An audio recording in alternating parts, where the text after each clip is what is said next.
Hey, what's up, everybody? This Eve coming to y'all with another episode of Hit the Sled.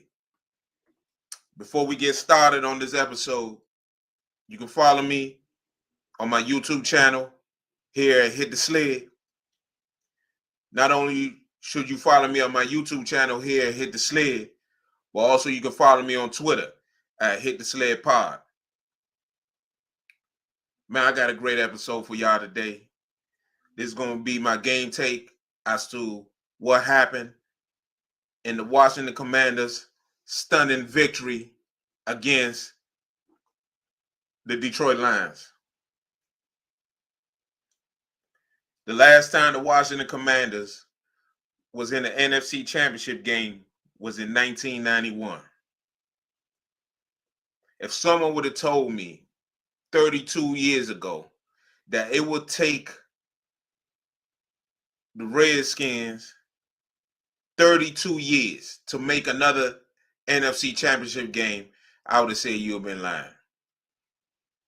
This is how far back this was.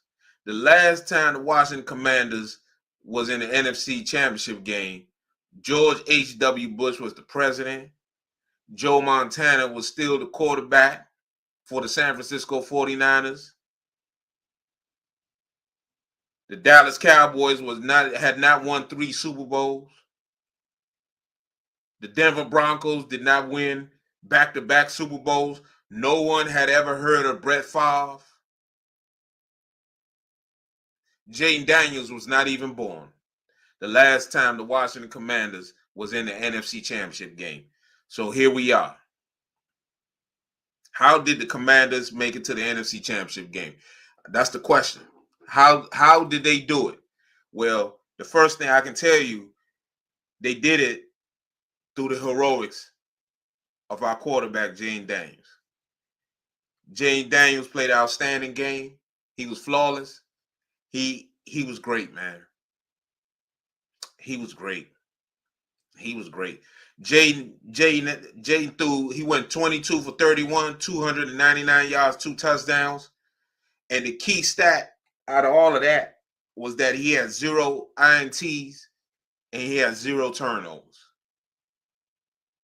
Think about that. A rookie quarterback going into that stadium, going to that crowd, going into that game in the divisional playoff. Jane Daniels was able to not have 0 interceptions and 0 turnovers. Think about that. Man, let me tell you something. That's great work. That's great work, man. That's outstanding work.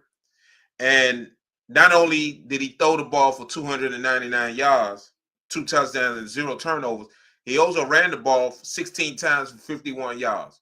If you didn't watch the game and you just saw 16 rushes for 51 yards, you would be like, man, they ran him 16 times. But that was one of the easiest 16 times I saw someone carry the football than any time I could ever tell you.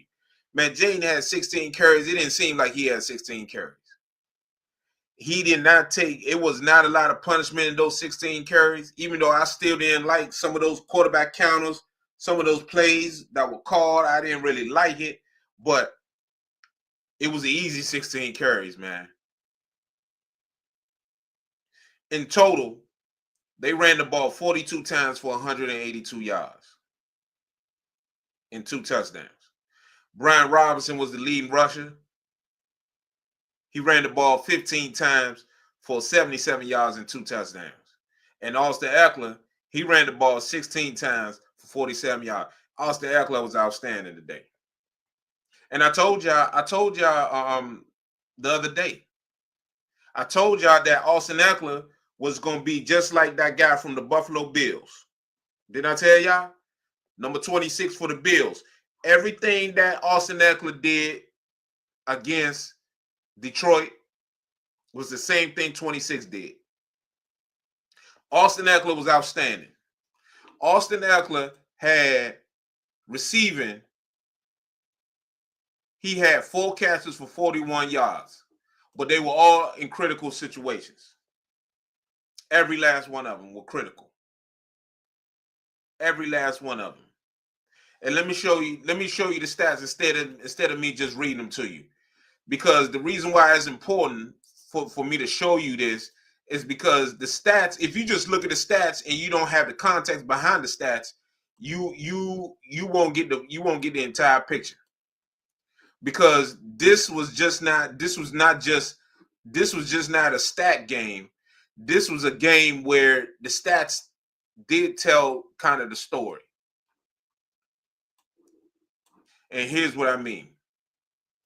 You got, like I said, you got rushing wise, you got Jaden with 16 carries, 51 yards. You got Brian Robinson, leading rusher, 15 carries, 77 yards. And actually, to my honest opinion, they should have gave the ball to Brian Robinson a lot more. Some of them carries they gave to Jaden, they didn't need to do it. They could have just pounded the ball with Brian Robinson.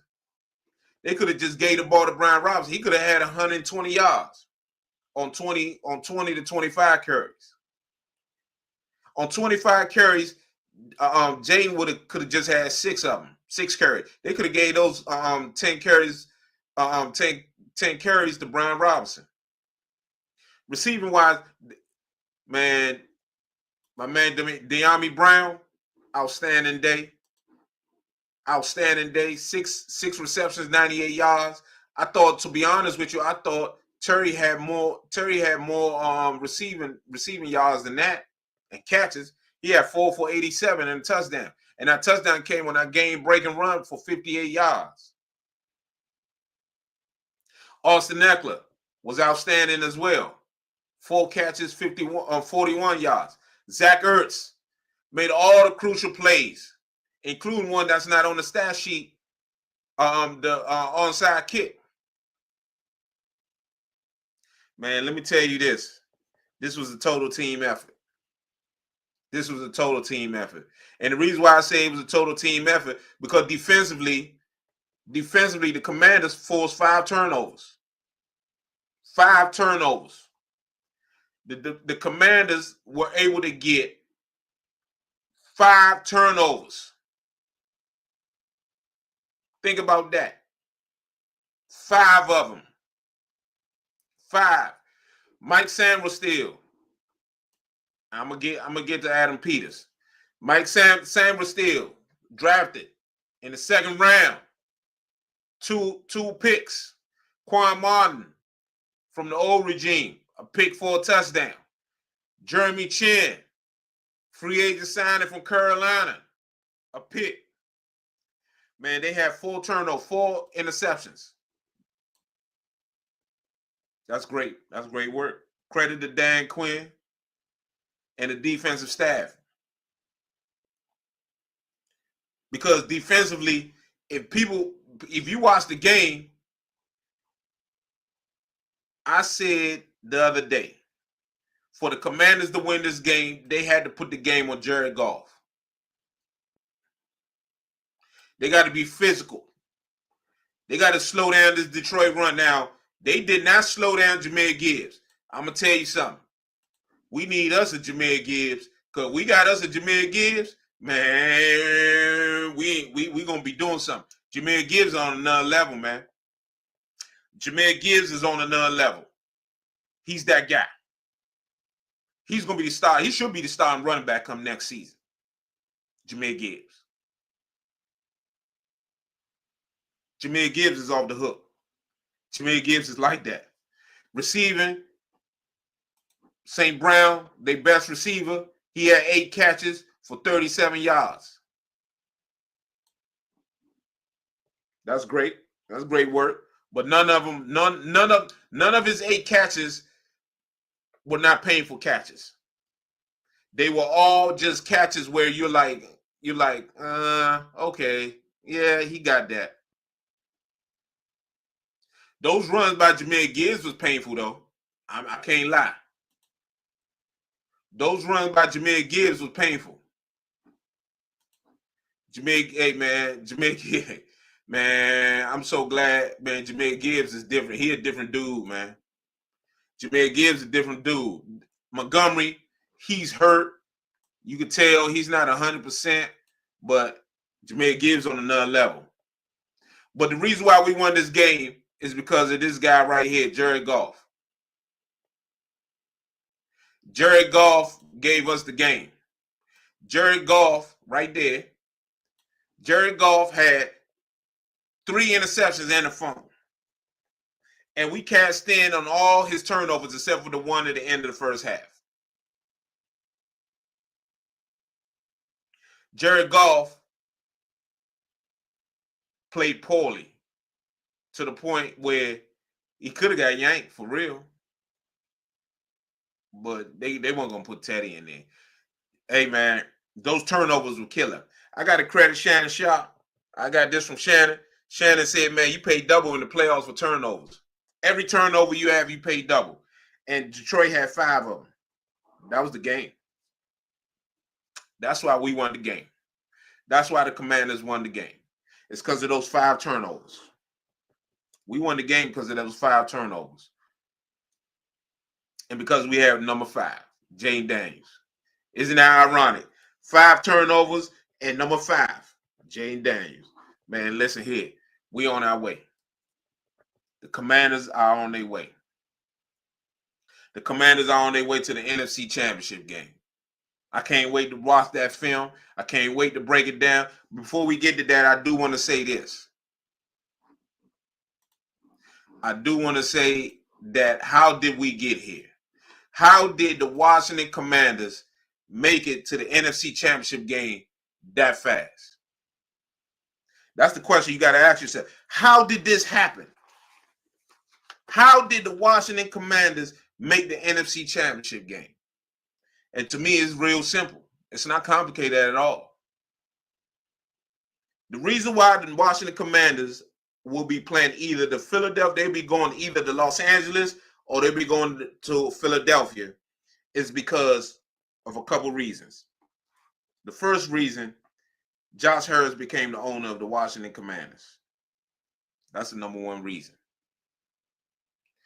Anybody that knows me for the past 20 years since Snyder bought the team, anybody that knows me knows that I've been screaming at Dan Snyder.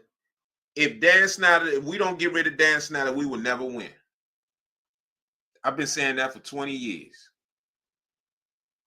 And the reason why I used to say that, the reason why we will never win until Dan Snyder sells the team is because I just felt like he never was able to pick the right people to run the football operations.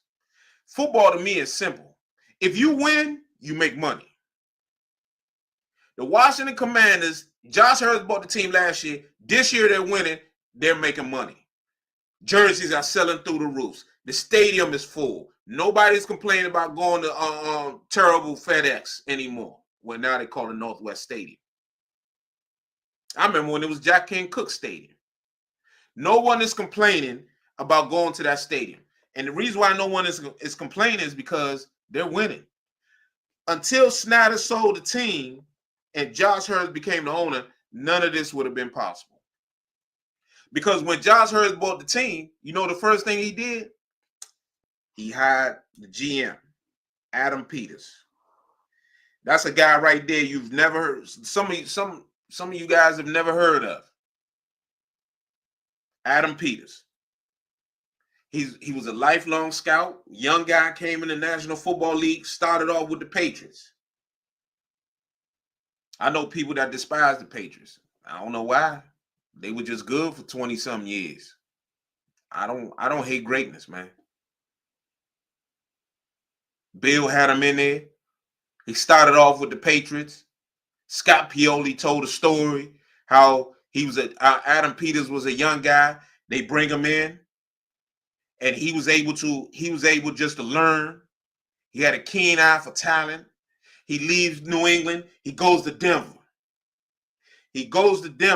And he was there for a couple years. Help with the draft of all those players that lead to the Super Bowl for the Broncos. And then you fast forward, he leaves and he goes to San Francisco. How did he get to the 49ers? The story about how he got to the 49ers was John Lynch, who was a player for the Broncos for after he left Tampa, was doing TV. And he gets the job with the Niners.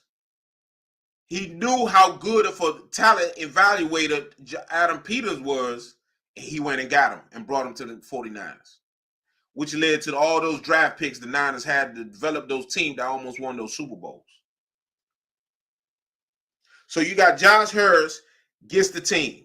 He hires Adam Peters as the GM. Snyder gone. Snyder over there, he done got his $6 billion. They done cut the check, gave Snyder his money. Snyder gone. Adam Peters now, Josh Harris knew Adam Peters was the guy. He hires Adam Peters. Adam Peters becomes the GM of the Washington Commanders. Do you know the New York Giants, the New York Football Giants up the road, I-95? The New York Football Giants interviewed Adam Peters and decided the Giants owner, Mara, he decided Adam Peters was not the man to lead the Giants organization. He said, I'm going to hire this dude, this second in command over there in Buffalo. He hires that dude, Joe Shane. Joe Shane comes in and dismantles the whole team. He hires Brian Daboll. Do you know Joe Shane, the Giants GM, Mara passes on Adam Peters. He hires Joe Shane. Joe Shane interviews Dan Quinn, doesn't give him the job, and hires Brian Daboll. And now you fast forward, Adam Peters, Josh Harris recognizes the talent of Adam Peters. He hires Adam Peters. He hires Adam Peters, who Adam Peters in turn hires Dan Quinn.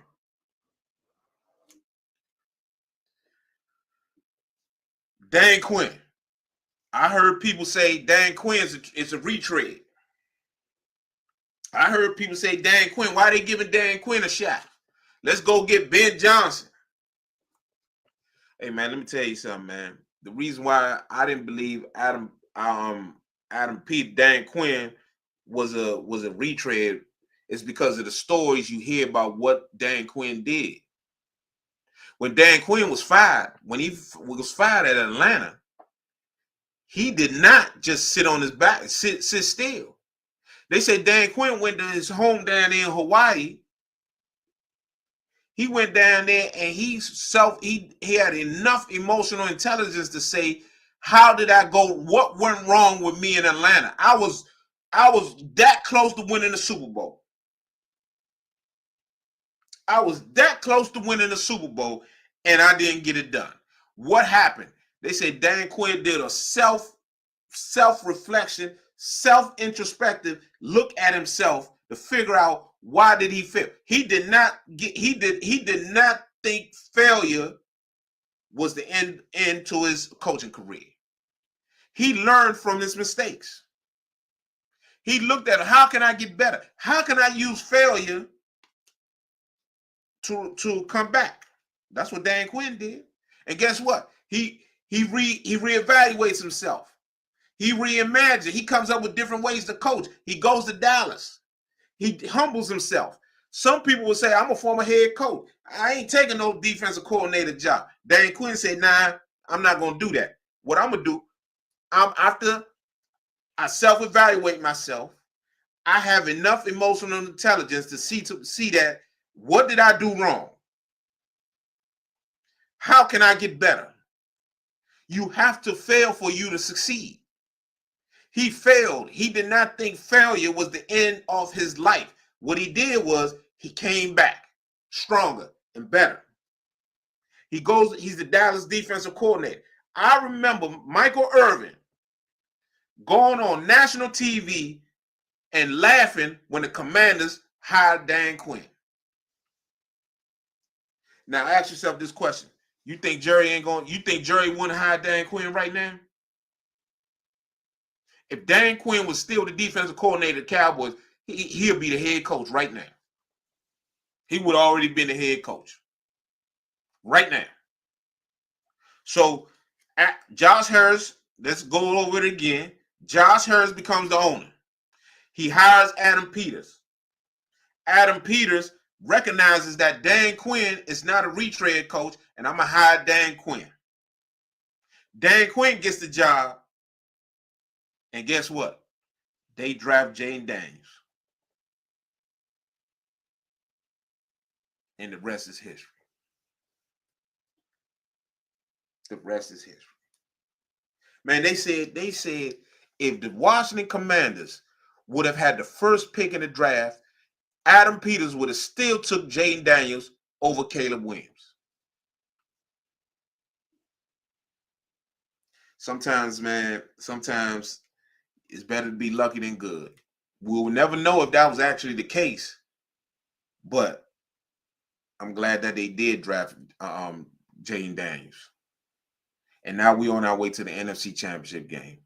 I'm going to have more on this as the offseason starts, as the offseason goes on, because it's a life story. It's a story behind this that nothing that's happening right now is by accident. Nothing. In the National Football League, yes, there's luck involved, but you make your own luck in life. In life, you make your own luck. If you don't keep knocking on that door, nobody's going to open up the door for you. And the Washington Commanders have struck gold. They made their own luck, and now they're in the NFC Championship game. And once you're in that game, anything can happen. It's one game away from the Super Bowl. We don't know what's going to happen against the Eagles and the Rams. We don't know. But one thing I do know is that the Washington Commanders have an opportunity to make it to the Super Bowl. And who would have thought it? Not even myself. Eve, host of Hit The Sled,